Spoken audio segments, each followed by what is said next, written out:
Hello guys, நாம் இந்த வீடியோவில் எதை பற்றி பார்க்க போகிறோம்? செந்தில் பாலாஜியின் அமைச்சர் பதவி பறிக்கப்படுகிறதா?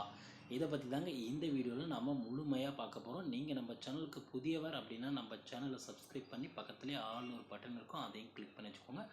வாங்க வீடியோக்குள்ளே போகலாம். செந்தில் பாலாஜி மீது வந்து பார்த்திங்கன்னா வழக்குகள் மேலே வழக்குங்க.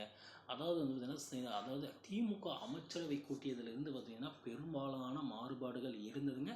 யார் அதிக ஊழல்கள், யார் அதிக சிக்கல்களில் மாட்டுறாங்களோ அவங்கள வந்து பார்த்திங்கன்னா திமுக வந்து பார்த்திங்கன்னா அமைச்சர் பதவியிலிருந்து நீக்கிடுங்க.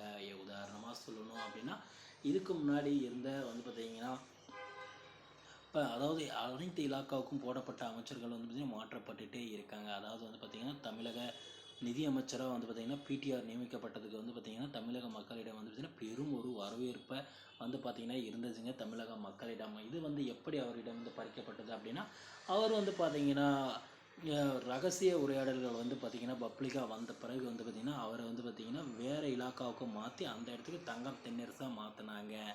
அதே மாதிரி வந்து பார்த்திங்கன்னா நம்ம ஆவடி நாசர் வந்து பார்த்திங்கன்னா பல்வேறு சர்ச்சைகளில் மாட்டியதால் வந்து பார்த்திங்கன்னா அவருடைய பால்வளத்துறையை வந்து தூக்கிட்டு அதுக்கு வந்து பார்த்திங்கன்னா டிஆர் பாலு அவங்க மகனை வந்து பார்த்திங்கன்னா அந்த போஸ்டிங்கில் போட்டாங்க. தற்போது வந்து பார்த்திங்கன்னா என்ன நடக்க போகுது அப்படின்னு வந்து பார்த்திங்கன்னா உங்களுக்கே தெரியுங்க.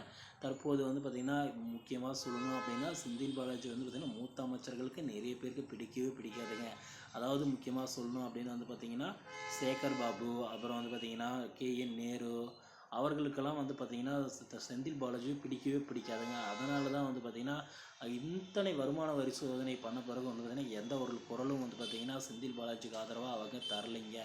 இதுக்கு முக்கிய காரணம் என்ன அப்படின்னா, செந்தில் பாலாஜி வந்து பார்த்திங்கன்னா எப்பொழுது எப்படி இருப்பார்னு யாருக்குமே தெரியாதுங்க. கூடிய விரைவில் வந்து பார்த்திங்கன்னா இவரையும் வந்து பார்த்திங்கன்னா அமைச்சர் பதவியில் இருந்து நீக்கிறதுக்கான வாய்ப்புகள் இருக்குங்க. ஏன்னா இவரும் வந்து பார்த்திங்கன்னா பல சர்ச்சைகளில் வந்து பார்த்திங்கன்னா மாட்டிகிட்டே இருக்காருங்க. பொறுத்திருந்து பார்க்கலாங்க. மீண்டும் இலாக்காக்கள் மாற்றப்படுமா, இல்லை அமைச்சர் பதவியிலிருந்து செந்தில் பாலாஜி நீக்கப்படுவாரா அப்படின்னு பொறுத்திருந்து தாங்க பார்க்கணும். ஏன்னா பல ஊழல் வழக்குகள் வந்து பார்த்திங்கன்னா இவர் மீது போடப்பட்டுகிட்டே வருதுங்க. உங்களுக்கே தெரியும். இப்பொழுதே அவர் மீது வந்து டாஸ்மாக் ஊழல், அதாவது 10 ரூபாய் பாலாஜி, அப்புறம் மின்சாரத்துறை ஊழல், இப்போ போக்குவரத்து துறை ஊழல், போன ஆட்சி காலத்தில் போக்குவரத்து துறை ஊழல் அப்படின்னு பல கேஸ்கள் இருக்கிறதுனால பாரதிய ஜனதா கட்சி வந்து பார்த்திங்கன்னா இவரை முக்கிய நோக்கமாக அந்த அமைச்சர் பதவியை காலி செய்யணும், அந்த இடத்துல வெற்றி இடத்தை உருவாக்கணும் அப்படின்ற மாதிரி பார்க்குறாங்க. ஏன்னா செந்தில் பாலாஜி வெளியே வந்தால் திமுக வந்து பார்த்திங்கன்னா கண்டிப்பாக அடிப்படுறதுக்கான வாய்ப்புகள் இருக்குங்க. திறம்பட செயல்களோட ஒரு அமைச்சரை தூக்கினா கண்டிப்பாக அந்த இடத்துல உடஞ்சி போங்க கட்சி. ஓகே ஃப்ரெண்ட்ஸ், வீடியோ பிடிச்சிருந்தா நம்ம சேனலை சப்ஸ்கிரைப் பண்ணி பக்கத்துலேயே ஆல்னு ஒரு பட்டன் இருக்கும், அதையும் கிளிக் பண்ணி வச்சுக்கோங்க. தேங்க்யூ.